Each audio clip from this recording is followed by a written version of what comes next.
Buenas tardes, muchas bendiciones, gracia y paz de nuestro Señor Jesucristo para cada una de las personas que de una manera u otra van a estar escuchando y viendo este video. Hace mucho tiempo no hacía grabaciones, pero hay unos temas que son supremamente importantes tocar en este tiempo. Una de las cosas de la palabra de Dios es que siempre está actualizada. O sea, mucha gente desecha la palabra y aún nosotros mismos algunas veces lo hemos hecho y de pronto consideramos que lo que está escrito allí es muy obsoleto, que son para otros tiempos. Pero si hay algo que está bien actualizado en todo el tiempo, es la palabra. Y no es necesariamente porque ya se está modificando a medida que se modifican los tiempos, no, ya la palabra de Dios es firme, eh, o sea, es estable, es permanente, absoluta, era la palabra que estaba buscando, absoluta. No cambia con los tiempos, con las edades. Nosotros cambiamos, las filosofías cambian, las tendencias, las ideologías, las doctrinas también de los hombres van cambiando con los tiempos y muchas veces nosotros queremos que la palabra sea modificada para ajustarse a los tiempos. Pero bueno, tenemos que recordar, entre otras cosas, lo que dijo Jesús. Su reino no es de este mundo, entonces nosotros no caminamos conforme a las tendencias que hay en este mundo. De pronto se han llegado a influenciar demasiado la iglesia, al punto que hoy una gran parte de la iglesia de Jesucristo ni siquiera entiende los tiempos que estamos viviendo. Y precisamente uno de los temas que, bueno, sí, el tema inicial tiene que ver con los tiempos que estamos viviendo y entendiendo también cosas pues que el Señor ha dicho y las ha dicho desde muchos siglos atrás, aún antes de Cristo.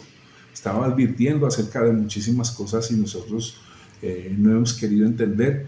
Y muchas veces no entendemos es porque sencillamente tenemos ya formado en nuestra mente, estamos digamos así encasillados con una teología que nos fue enseñada en la iglesia y entonces de ahí no nos movemos y no escudriñamos bien las escrituras para saber si esas cosas son ciertas. Y hay muchísimas cosas que la iglesia ha tomado como enseñanza, se me fue otra vez la misma palabra, pero las aceptamos sencillamente porque nos fue dicho, pero nunca miramos en las escrituras si verdaderamente eran así como nos fue enseñado. Y tenemos necesidad de nosotros volver a la palabra. Porque la salvación que nosotros recibimos no la recibimos porque por el gran teólogo o el gran pensador, el pastor o apóstol, si se quiere llamar así. No, la salvación la recibimos por Jesucristo. Y antes de iniciar me gustaría relatar algo que escuché ahora. Hay un predicador, se llama Alistair Begg, creo que es escocés, y hablando del evangelio dice algo bien tremendo, ¿no? Dice algo bien tremendo está hablando del ladrón que está allí en la cruz, lo que nosotros decimos el buen ladrón. Pues este hombre en uno de los evangelios dice que los dos insultaban a Jesús. Pero de un momento a otro este hombre tuvo un cambio y le dice al Señor: acuérdate de mí cuando estés en tu reino. Y Jesús le prometió que ese mismo día iba a estar en el paraíso con él. Entonces Alistair Begg menciona cuando este hombre llega allá y le dice: bueno, ¿usted por qué méritos o por qué razón entra aquí? ¿Usted fue bueno? No. ¿Usted hizo tales cosas, cumplió la ley? No, ninguna de esas cosas. Y entonces, ¿por qué? No, el hombre que estaba en la cruz del medio me dijo que yo venía para acá hoy. Y a mí personalmente, un texto que no es la misma historia, pero que tiene ese final similar, es el de la mujer sirofenicia, que fue rechazada inicialmente por el Señor, pero al final ella recibe la palabra que procede de la boca de Dios.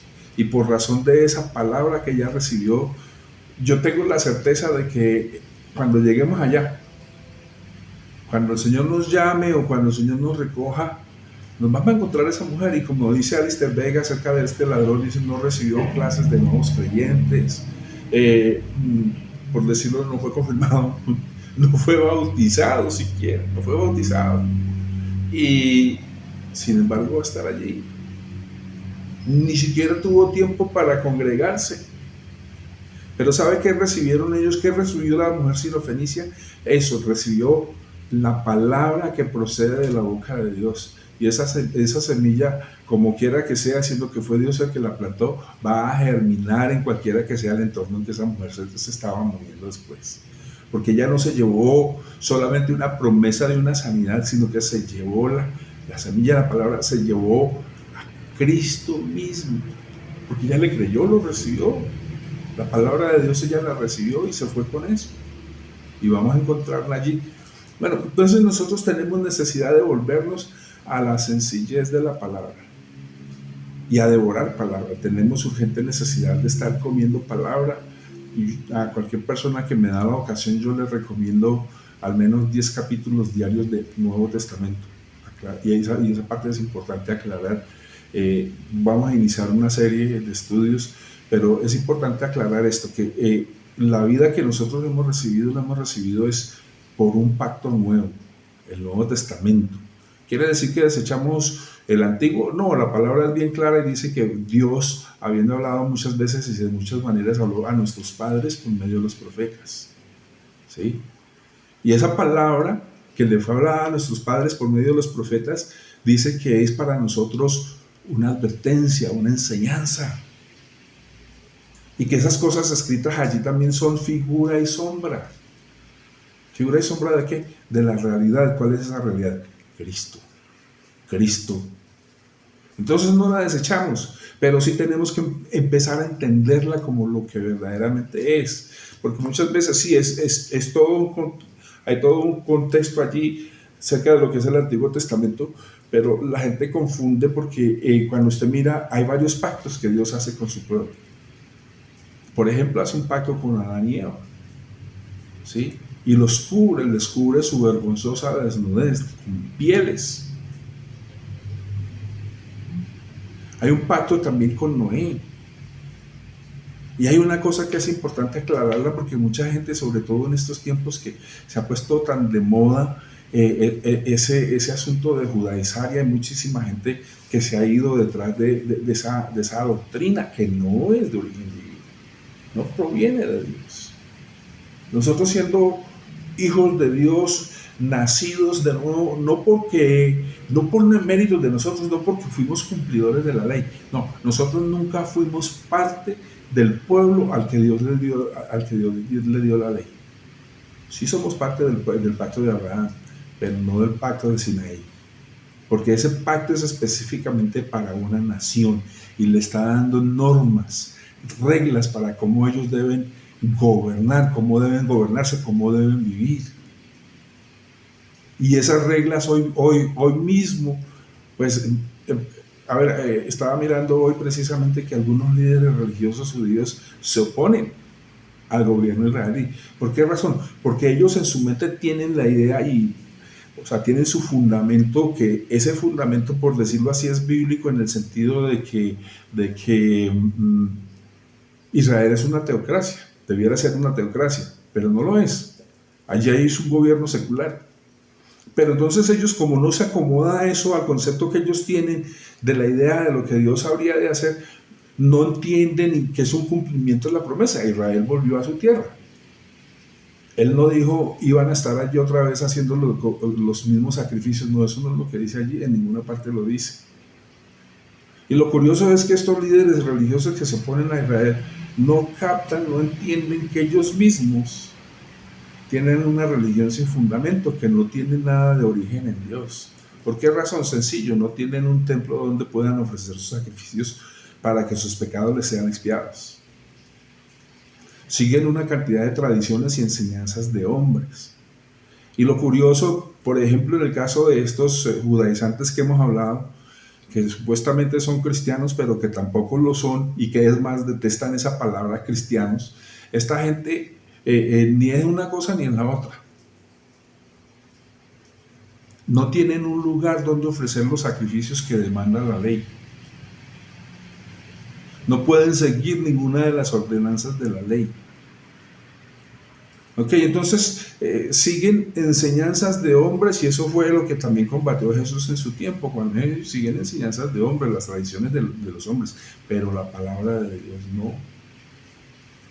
Y por eso mismo fue que los rechazaron, muchos de ellos con el conocimiento pleno, como lo dijo el sumo sacerdote, es necesario que un hombre muera por toda la nación, y lo entregaron a muerte. Ojo, con esto no estoy promoviendo ninguna forma de antisemitismo, porque las promesas de Dios dice bien clara que los dones y el llamamiento son irrevocables, y Él prometió. Y el pacto de Dios con Israel no ha caducado. O sea, todavía tiene promesas que van a ser cumplidas en ellos, y la promesa más grande que se ha de cumplir en ellos es el reconocimiento de Jesús como el Mesías. Y valga la pena aquí, yo sé que es como meter muchas cosas al tiempo, pero es necesario y aprovecho la oportunidad. El nombre en hebreo de Jesús es Yeshua. Ojo, porque la gente anda inventando cuentos y diciendo, no, que Yeshua, que no sé qué otras cosas. No, es Yeshua.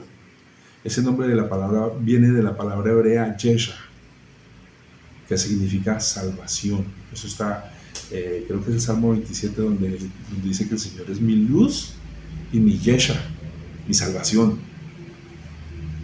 De ahí proviene el nombre de Yeshua, que a nuestro lenguaje llegó como Jesús, por las variaciones del lenguaje. Pero estamos hablando de la misma persona, el Dios hecho hombre, Emmanuel, el Dios que habitó entre nosotros. Y de verdad que debemos aprender a apreciar, a amar profundamente esas cosas de la palabra. Uy, sí, la palabra es muy rica. Yo no sé por qué caminamos tanto tiempo desechando lo que está escrito allí, que la verdad nos muestra, la vida es mucho más sencilla de lo que nosotros queremos hacerlo. Y se hace mucho más sencilla cuando nosotros le creemos a Dios, cuando creemos su palabra. Pero muchas veces preferimos estar escuchando las voces de pseudoapóstoles, pseudoprofetas, gente que viene y le dice a uno, le habla a cada uno como si le habla lo que está en su corazón, y muchas veces sí, suena muy bonito, aparentemente son muy buenos deseos, pero no es lo que Dios está diciendo. Además, la función del profeta no es únicamente estar adivinando el futuro, por decirlo así, suena fuerte la palabra, pero sí, es que ellos eso es lo que son, adivinos. Pero la función del profeta no es necesariamente estar prediciendo el futuro todo el tiempo. Cuando ustedes leen a Isaías, a Jeremías, sí, hay profecía, hay palabra profética donde ellos están advirtiendo acerca de cosas en el futuro, lo mismo Daniel. Pero la mayor parte de su ministerio fue enfocado en llamar al pueblo a su retorno a Dios, a volverse a sus verdaderos orígenes. Y sus orígenes no eran las palabras de los sabios, de los rabinos, ni de los sacerdotes siquiera, sino la palabra que procede de la boca de Dios. Dios mío, la verdad que tenemos, mire, hay un texto, yo creo que, bueno, yo lo repito todas las veces que sea necesario, pero es una frasecita que hay en Hebreos, cuando en el capítulo 1 inicia hablando de Jesús y dice, quien sustenta todas las cosas con la palabra de su poder. Y cada día les puedo decir, al mirar la palabra, uy, eso sí que es verdadero. Él sustenta todas las cosas con la palabra de su poder. En la medida que usted está recibiendo esa palabra, está permitiendo que esa palabra se convierta en su vida, en su pensamiento, en su sentir, que sea, como lo digo yo, su sistema operacional. Él sustenta todas las cosas. O sea, todo su entorno es sostenido por la palabra. ¿Cuánto de la palabra está en usted? Bueno, eso depende de la sumisión suya a la obediencia. Y no es porque Dios esté premiando, no, es que los resultados. Con alguien hablaba un día, yo le dije, pues es que si usted siembra lo correcto, va a cosechar lo que es correcto. La palabra dice, si usted siembra vientos, va a recoger tempestades. Si usted siembra una semilla de frijol, usted no va a recoger mangos.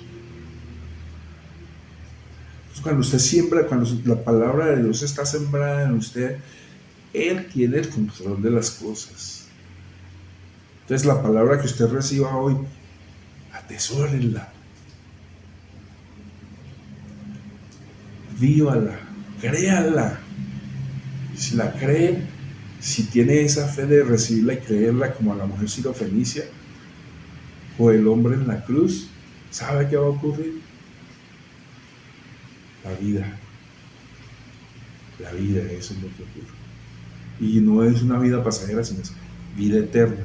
Y no se refiere, cuando dice vida eterna, no se refiere únicamente a extensión, a largura de vida, sino a calidad. Y cuando yo hablo de calidad, yo no estoy hablándole a ustedes de riquezas, de abundancia. No. Lo que he aprendido sí es que conforme a lo que dice su palabra, buscar primeramente el reino de Dios y su justicia, y todas esas cosas os serán añadidas. Techo, comida, porque Él es fiel. Pero cuando yo digo abundancia de vida, es más que todo, como dice el Salmo 91, caerán 1000 a tu diestra, a tu lado, y 10,000 a tu diestra, y a ti no te pasará nada. ¿Cómo así? La gente dice que el Señor nos va a librar de la hora de la prueba. No en la forma como ellos dicen. Los 3 jóvenes hebreos fueron librados de la hora de la prueba. ¿Los echaron al horno? Sí, Señor. ¿Y qué fue lo que ellos dijeron? Nuestro Dios puede librarnos, pero si no, de todas maneras no vamos a adorar esa imagen. Y fueron echados en el horno de fuego. Y dice la palabra que dice en el libro de Daniel bien claro, que fue tan fuerte el fuego que mató a los que los echaron en el horno. Tremendo, es bien tremendo. Fueron librados, hombre. Si usted quiere, diga lo contrario. Lo que yo sé es que el mismo don Nabucodonosor los vio, y que cuando lo sacaron de ese horno, ni olían siquiera chamuscado ni a humo. No estaban chamuscados ni tenían olor a humo. Qué tremendo. Entonces Dios tiene su forma de librarnos en la hora de la prueba.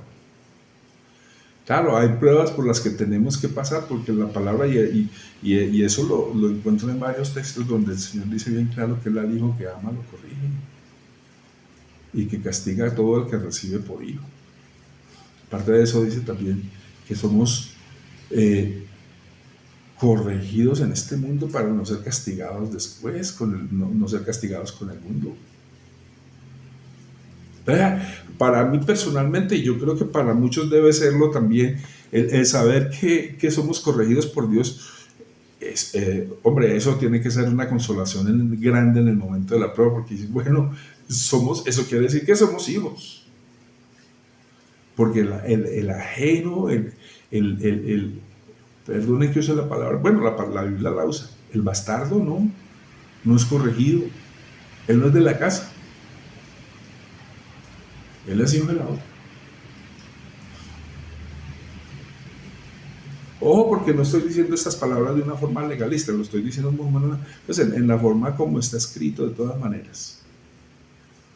¿Sí? Porque pues hoy las cosas son no ajustando la palabra a los tiempos, porque tampoco se trata de eso, pero sí mostrando algo que precisamente mostró Jesús cuando actuaba con el pecador, cuando interactuaba con el pecador. Él no iba a tirar los sablazos, a la mujer sirofenicia sí. A ella sí la trató duro. Pero todo otro pecador se mostró con gran misericordia, hasta el mismo ladrón en la cruz. Usted lo ve hablándole a la mujer cogida en adulterio. No la coge a sablazos. Ni siquiera cogió piedra. Y él sí podía haberlo hecho, porque él sí estaba libre de pecado. Ahora, la ley sí ordenaba que tenía que ser apedreada. Pero es que ya hay un cambio. Ya hay cambio de ley. Y ahí está Jesús mismo. Y Él es el autor de ese cambio de ley. Así que de verdad tenemos que revisar. No me gusta mucho esa palabra porque es que se ha prestado para tantas interpretaciones, tanta cosa. Pero tenemos que revisar nuestra teología. Que nuestro pensamiento, nuestro entendimiento de la palabra venga de la misma palabra, venga por el Espíritu Santo.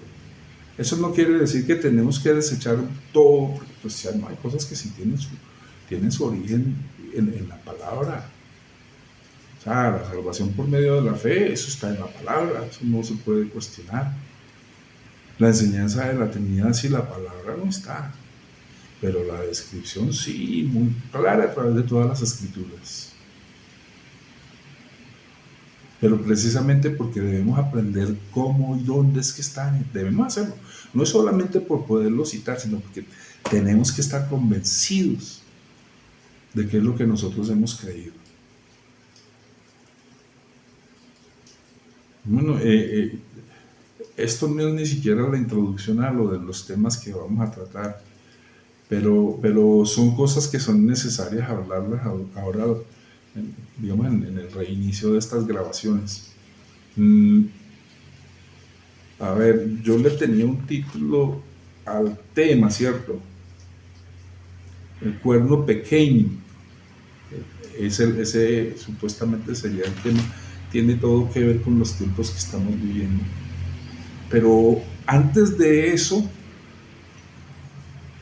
por favor no se vayan a alarmar por lo que voy a decir. Usé una frase prestada, yo la había escuchado por ahí, creo que en algún sitio de masonería o algo. Por favor no se escandalicen por el uso de una frase prestada. No necesariamente está en la Biblia, pero yo creo que uso un poquito, describe un poquito más o menos qué es lo que vamos a tratar.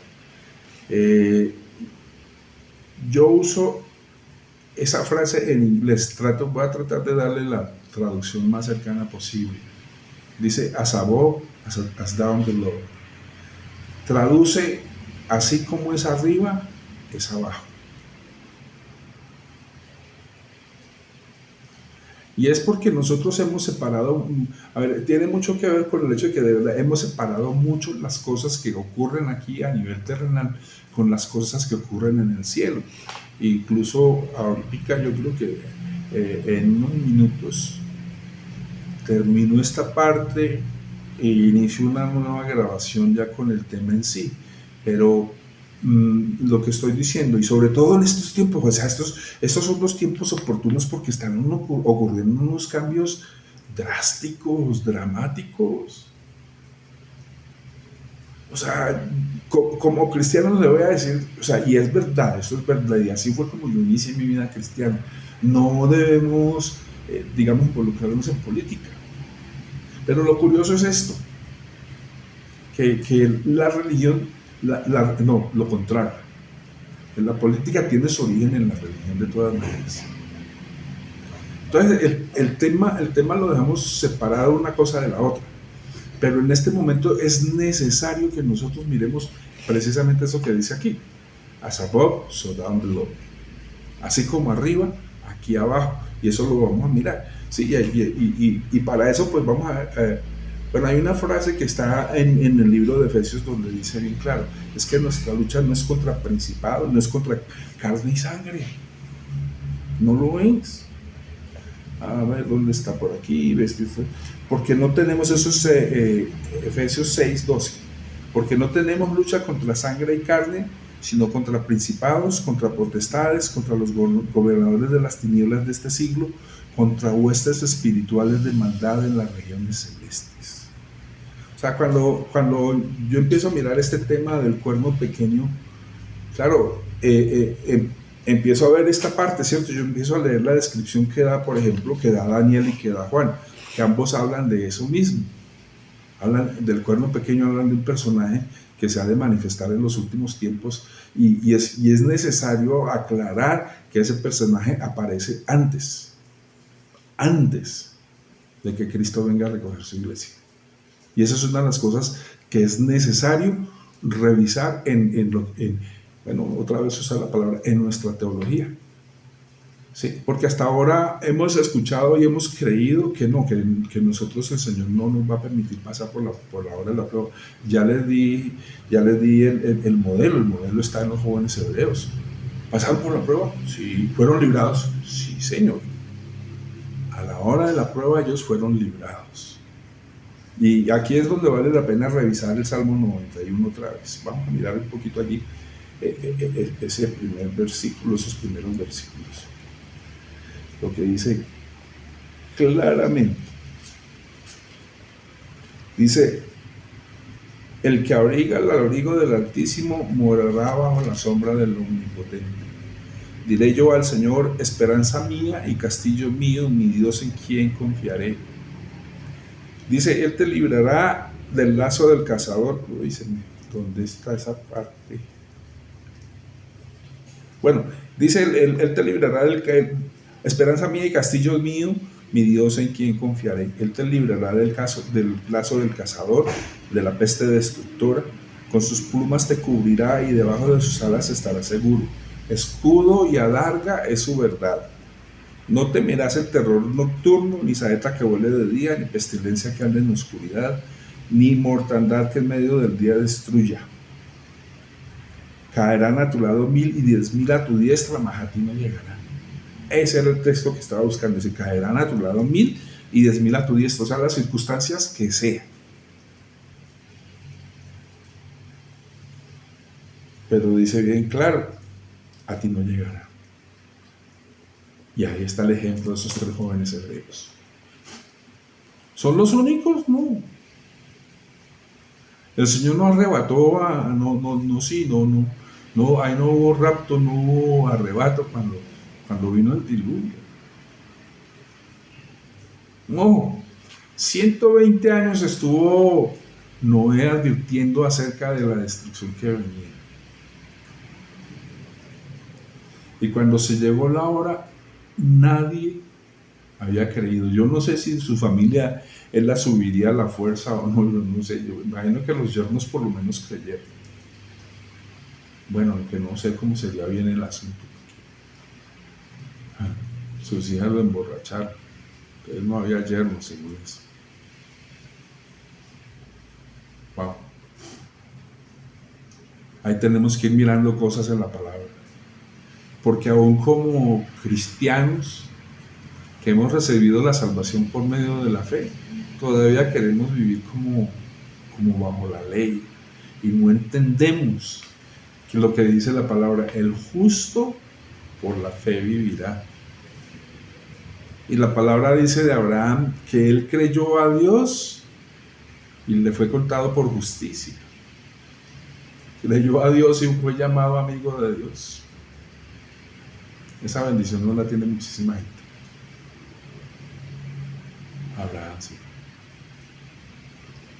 Entonces, a veces en el entorno de la iglesia se usan unos lenguajes, unas cosas que es las generaciones tales. No, nosotros somos esa generación que necesita estar metido. Y yo no estoy hablando solamente de los viejos, estoy hablando de los jóvenes, de todo el que en este momento se llama a sí mismo cristiano. Particularmente a los que de verdad hemos nacido de nuevo. Porque hoy para muchísima gente está de moda decir que es cristiano. A propósito de eso, y antes de terminar esta parte, tengo un problema, yo, la verdad. Cuando alguien me dice que en el nombre de Dios, y que Dios, y eso suena como muy piadoso, muy bonito. No, man. Usted puede decir todo lo que quiera usando esa frase en el nombre de Dios, no tiene ningún poder. El poder está en el nombre, que es sobre todo nombre. El nombre de Jesús. Repito, en el nombre de Jesús. Y hasta aquí esta parte. Ahorita voy a acomodar los equipos para continuar.